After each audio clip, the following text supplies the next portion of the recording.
Welcome to the American University in Vietnam Academic Podcast. I'm Dr. Russell Freeman. I'm a professor of health science and philosophy at AUV. And today we'll take a closer look at success in life and business and the steps to take in order to achieve it. Now, this is part 2 of our episode. And in our previous episode, we were talking to our guest, Ralph Millsap. Professor Millsap, welcome back to the show. Good to be with you. We were having an interesting conversation, and we left it with 3 questions that I had asked you, or one question with 3 parts. And I wanted to know, what are the most important attributes or skills that you cultivated in yourself that ultimately drove you in each situation to a level of success? My definition of success is something that has evolved quite a bit. When I was young, it was about attention and professional achievement, and now that I'm older, I think about it much differently. You know, I think that we as human beings have chosen that label for ourselves purposefully, even if it was unconsciously, that we don't call ourselves human doings. We're human beings. So I think that what's important is who I am, and that I'm a part of all of this in some way, whether I'm out actively feeding hungry people or achieving academic awards or publishing. What's important is who I am being in this world. And I think the first step, regardless of how you define success, is to know yourself. So if you had, when you were a student, if you had added in the values that you have now, which is more about the who you are, about service, quality of life, and, you know, that sort of thing, would your career decisions have been different from the time you were a student?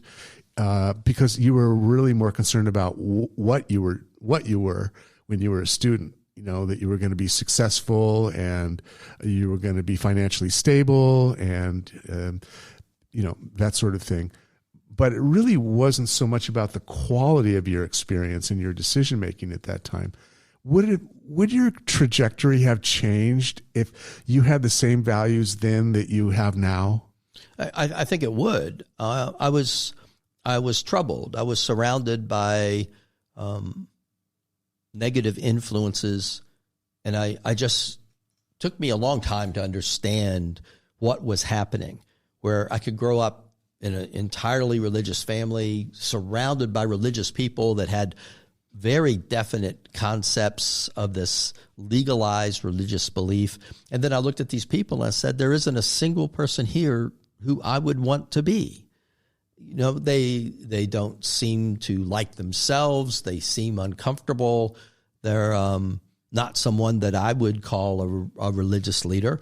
And I went to college or in high school, I had many teachers that were very poor teachers. And I went to college and I had some very good professors, but there were many that weren't. And then in my friends that I had around me, I had a few good friends, but then it was the 70s, and right on 14th Street in Atlanta, which was the Haight-Ashbury of the South. And it was this wild place. And in my high school, in the hallway, you could buy any weapon, any drug. We averaged a rape a quarter in the building. You know, it was this wild experience. So it took me a while to sort out that I didn't have to be a part of all of that. And so there was this very troubling sense within myself that I had to offload. I had to shed myself of that. And when I did, I became much, much calmer. And I think it would have been much easier to study, to enjoy what I was doing, to relax my mind and just focus and concentrate. But as to where I would have ended up, I don't know. I mean, I started as a psychology major, but clearly that wasn't for me. And I got into music, and now I'm absolutely fascinated by it. You know, I can sit and I can replay pieces of music in my head by myself and be completely entertained. You know, in college, I was an athlete. I didn't really care that much about it. I was on the cross-country team. I was running a lot. One week in college, I ran 90 miles. And And I was intense about it. I enjoyed it. I couldn't wait to get out and have my run for the day.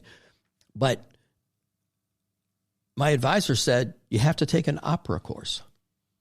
I said, I don't want to listen to records of fat ladies screaming. I'm just not interested. And they said, sorry, it's required. You got to take the course. I took the course and I was absolutely fascinated. Today, I love opera. I don't run anymore because I have arthritis, but opera is still there. And there's moments in the operatic repertoire that are absolutely thrilling. And I know by announcing this to the world, I'm losing my man card. I get it. But let me tell you, what has to come together to make a good operatic performance is so intellectually rigorous and so difficult. And that these people can do that in a way that makes it entertaining. It is absolutely fascinating and enthralling to me. In this part of our interview, I'm hearing and feeling your passion. In our previous interview, I was feeling and hearing your intention and your focus on intellectual growth and development. So at what point did passion become as important as the other monikers of success in your decision-making process of what you were going to do next?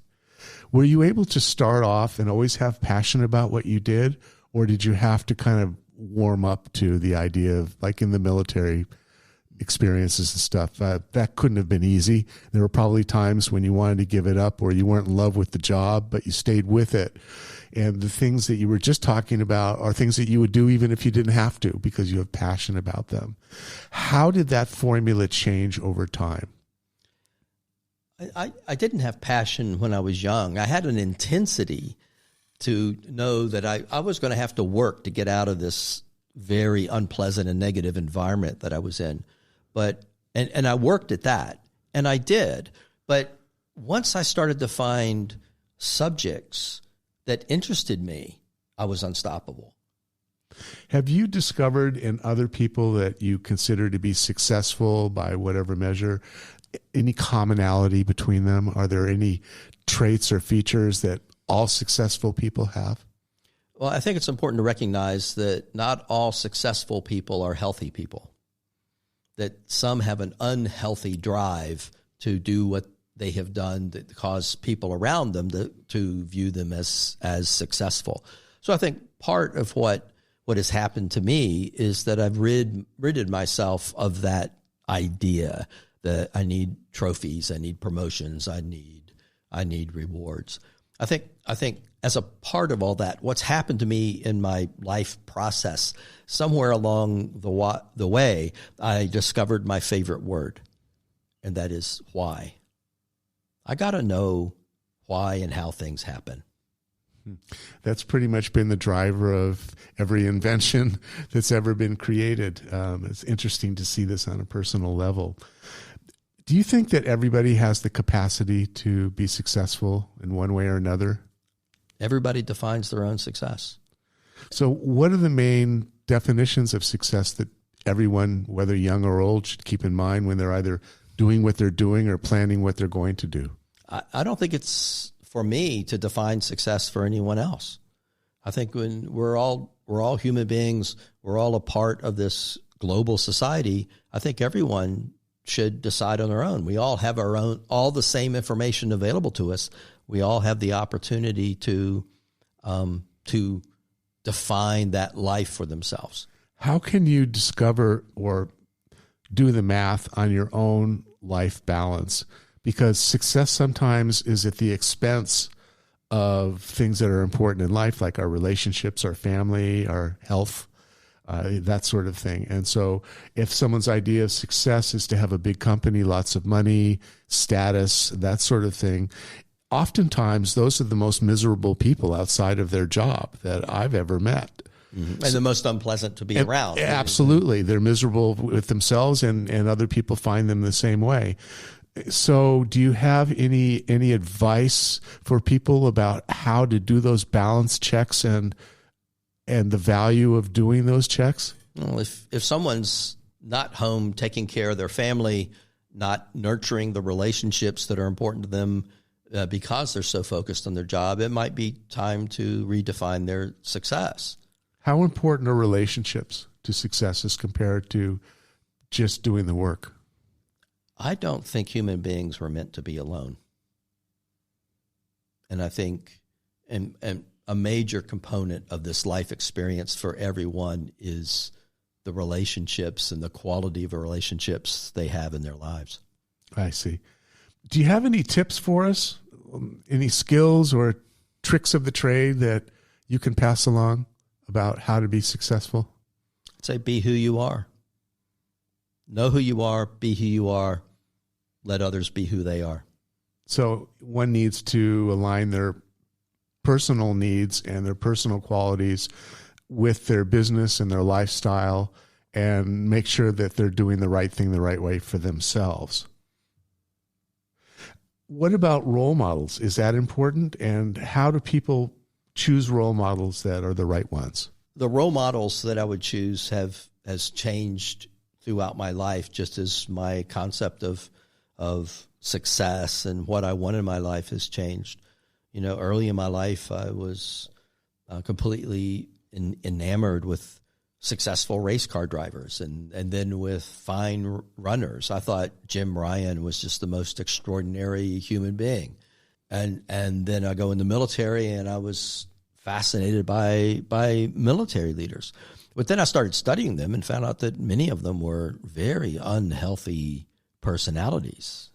Here's Patton can go to Europe and win these extraordinary victories, but he gets fired because he's going to attack his own man. There's something fundamentally wrong with a man that reaches that level of rank and then can't understand what's happening to his own men in that experience. That he was so successful that the Germans could not believe that his firing was real. And that the Americans, the Allies, engaged in a deception campaign for the invasion of Normandy. And Hitler thought that the Allies would advance across the shortest distance on the English Channel to Calais. So the Allies built a fake army. It was all inflatable jeeps and tanks, and they had all this message traffic false message traffic, and they put Patton as the commander of that army. And the Germans said, they questioned, is this real? They said, the Americans could not have a general of that quality and not give him a command. That saved a lot of Allied lives. Ralph, this has been so interesting and so much fun talking to you today. I really want to thank you for your time. I'm going to rattle off what I think are my 5 most important practices and skills to achieve success. Let me know if you agree. Number 1 is to align your personal needs and your interests with your business and your lifestyle. And that has to do with self-knowledge. You need to know yourself well. The second thing is to seek out role models and mentors who demonstrate the kind of success that you're looking for, to do well and to do good at the same time. The third would be to become expert in whatever you do, but especially become expert in finding solutions. The fourth is to put people first in your growth and then process, because we are not meant to be alone and no one is successful all by themselves. We all need others to help us. And the fifth is that success is really more of a process than a result. And it's an extension of your actions. And your actions are driven by your thinking. So to change your results and your level of success, you have to adjust your thinking and then your actions. Do you agree with those? I'm not sure what to say about it. I think it's so personal. I don't think I could give anyone a checklist or a definable path to their success. All I can do for someone is tell them, go know who you are and be who you are. You had said that the most important thing you learned was the question, why? So what question should a person ask themselves about what they need to do to be successful? I'd say know themselves and define their success.